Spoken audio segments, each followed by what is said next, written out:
So, I doubt you remember, but at the beginning of 2023, we were talking about brokers and freight forwarders and 5 areas that the FMCSA was proposing changes to that would hopefully reduce some of the issues we have with these dishonest brokers. Just in case it slipped your mind, we will throw these up on the screen for you just to refresh your memory. Don't worry though, I'll go over them in a little more detail later.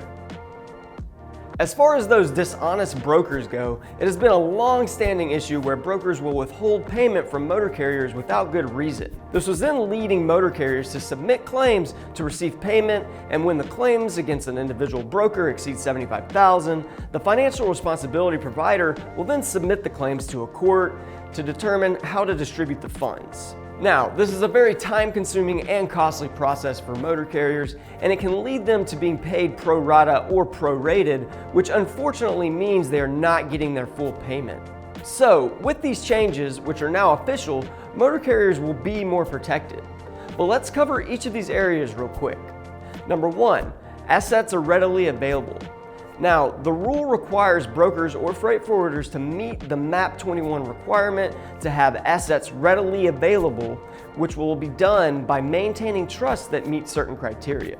A list of acceptable asset types that a BMC 85 trust may contain include cash, ILCs issued by a federally insured depository institution, and treasury bonds. Number 2, immediate suspension of broker or freight forwarder operating authority.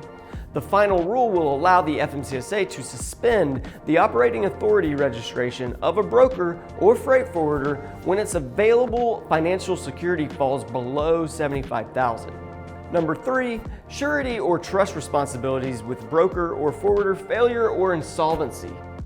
The rule will require that if the trustee becomes aware that a broker or freight forwarder is experiencing financial failure, it has to notify the FMCSA and initiate cancellation of the financial responsibility.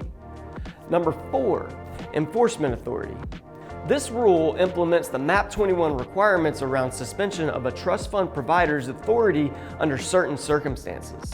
But ultimately, the FMCSA will follow the procedure of providing a notice of suspension, giving a 30-day response time to the trust fund provider, and applying any fines or penalties to those that violate the new requirements. And lastly, number 5, entities eligible to provide trust funds for BMC 85 filings. The FMCSA is removing loan and finance companies from the list of providers eligible to serve as a BMC 85 trustee.